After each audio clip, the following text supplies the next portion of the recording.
I spent a lot of time staring at camera specs and comparing them to each other to see what really is the best value camera at what price point.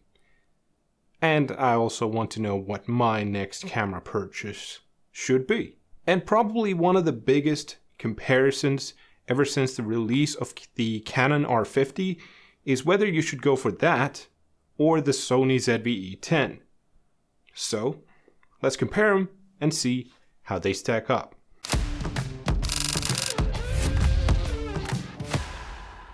Alright, so before we get started, I want to point out that I do not own either of the cameras, and I will be only comparing my specs and my knowledge of the cameras. So unfortunately there will be no test footage, but if you're still interested, let's hop into it. So starting off with the similarities, there are many. They're both priced very similarly, with the ZV-E10 being $699 for the body only and $697 for the Canon R50 body only. And then adding on a kit lens adds $100 to both. With the Sony, that kit lens being a 16-50 f3.5 to f5.6, so the same old crappy kit lens that Sony always does with their APS-C. For the Canon, a pretty similar story in terms of the actual quality of the kit lens. They both have an about 24 megapixel APS-C sensor. They can both do 4K up to 30 frames per second and 1080p up to 120 frames per second.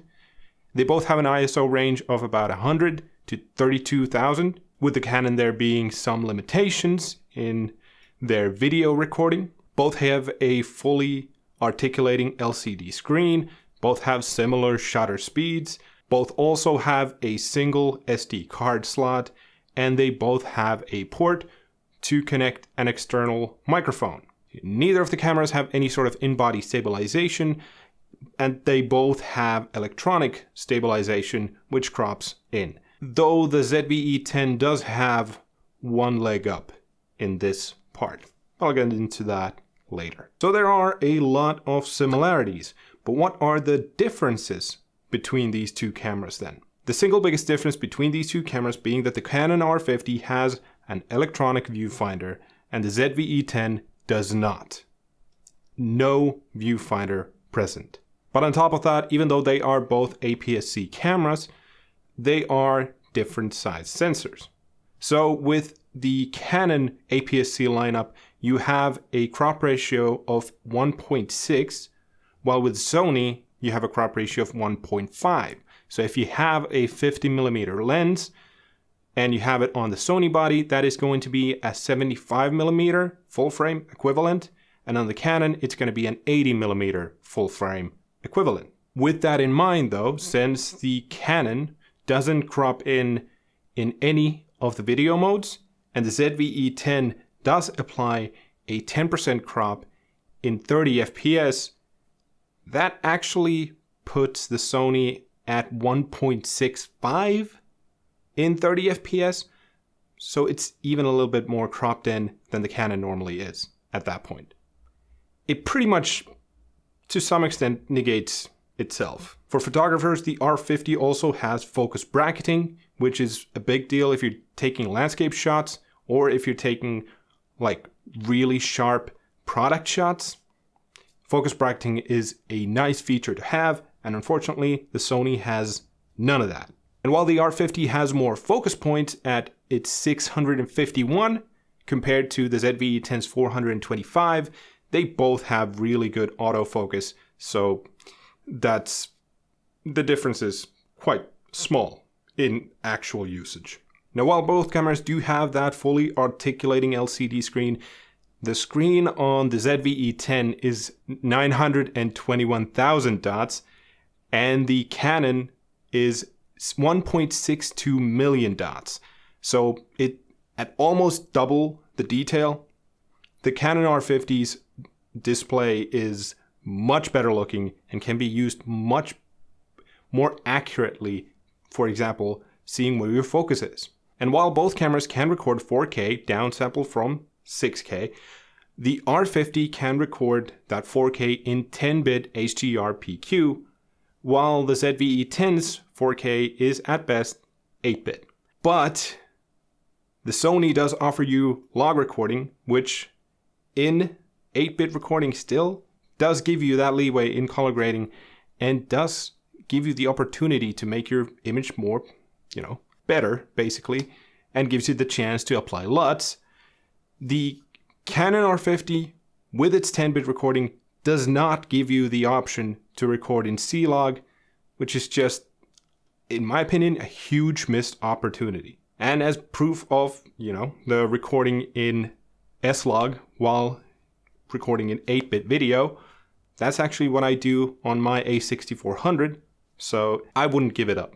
And I definitely wouldn't say that recording log on 8-bit video is a gimmick. Your opinion may be different, and that's okay. But continuing with video, while both can do 1080p 120 FPS, the R50 cannot record audio, and it automatically makes it an S&Q video. So the Sony ZV-E10 can give you 120 FPS with audio, the R50 cannot. For low light performance, the ZV-E10 is actually plenty better than the R50. While the R50 is still good, the Sony is just simply better. As proof of this, if you want to see a test being done comparing these two, I recommend you check out Mark Bennett's video where he did the testing. I'll link it in the description below. It was a very good test, so shout out to Mark Bennett. Now, like I said, while both of the cameras do have electronic stabilization, it's gonna crop in like crazy. And you don't need to crop in with the Sony ZV-E10 since you have access to Sony's Catalyst Browse software, which will use the gyroscopic data in the camera to stabilize it in post. And while it might be slow to do it, it's definitely worth it since the stability is just near gimbal level. And the R50 has no such software, so you're just stuck using the cropped in electronic stabilization, which means that it's gonna be tough to fit yourself in that vlogging usage.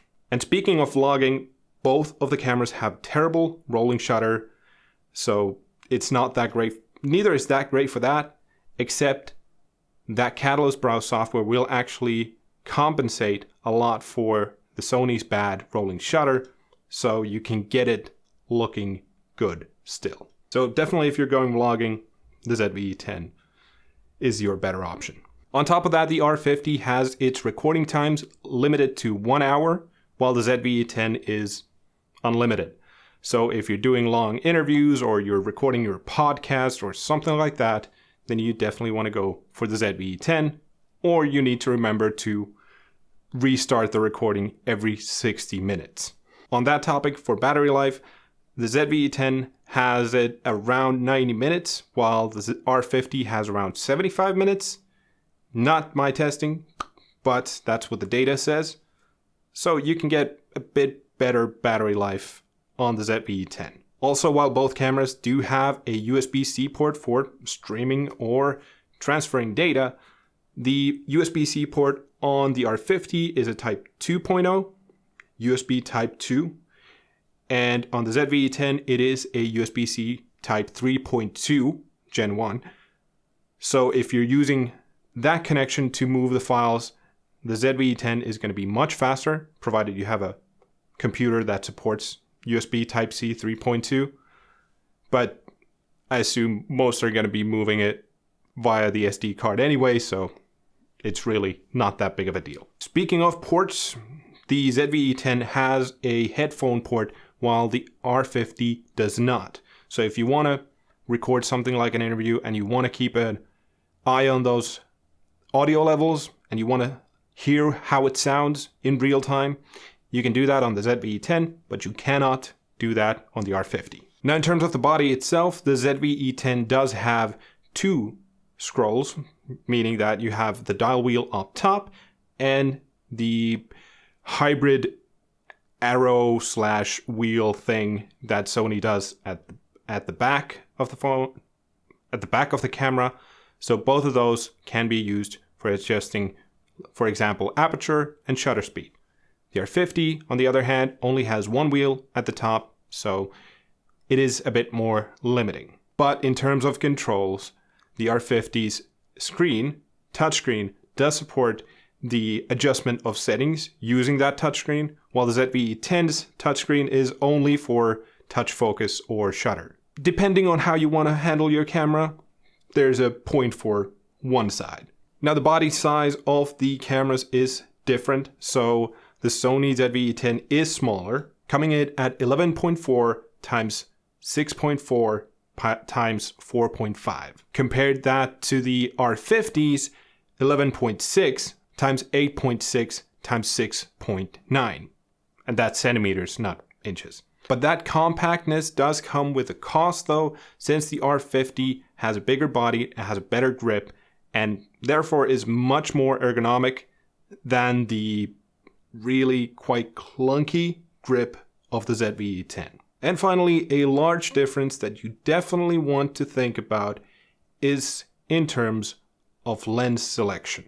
The Canon R50 has the RF mount system from Canon, and Canon is still keeping it under wraps so no third party can make RF lenses, and it is a newer system. So the lens selection, while much bigger now than it was a year ago, it's still limited, especially in terms of price to lens selection. Compare that to the Sony's E-mount system, which has a ton of lenses in many different price points.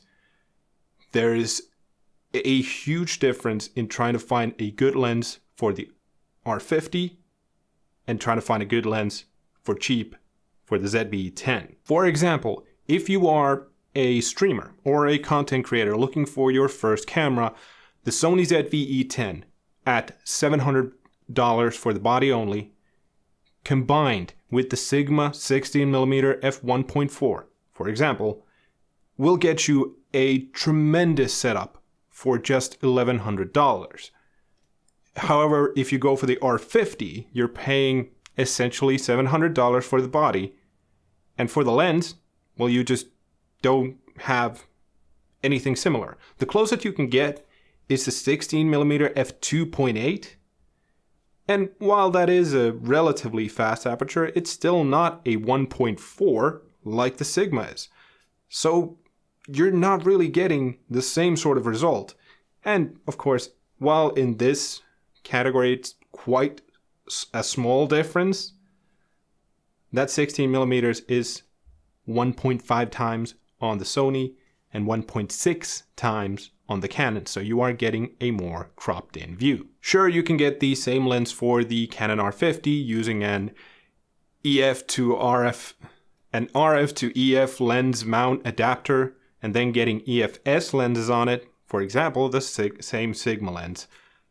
But now you're just buying a new camera and using old lenses with the new camera. I just don't see why you would want to do that when you can get what the Sony has to offer for less price. So it is a very complex comparison.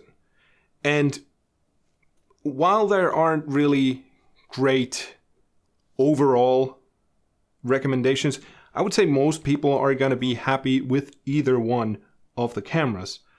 For photographers, I would say that the R50 is the better choice. Since you have an electronic viewfinder, a better screen, it's going to be much more important when you're shooting. But if you are going for video recording and your video capabilities, then I would say that the ZV-E10 takes the cake with its lens selection, with its catalyst browse. But, you know, what do you think? These are the questions that I struggle with, and now I want to hear from you. Which camera did you go for, or would you like to go for? Let me know in the comments below. If you have any experience with either of the cameras, also let me know in the comments below. Let's not make this a Canon versus Sony argument. Let's just compare stuff, okay? And if you don't want to tell me any of that stuff or anything, just say hi in the comments below because, you know, engagement things. So, thanks. But in any case, thank you so much for watching. I will catch you all in the next one. Have a great rest of your week.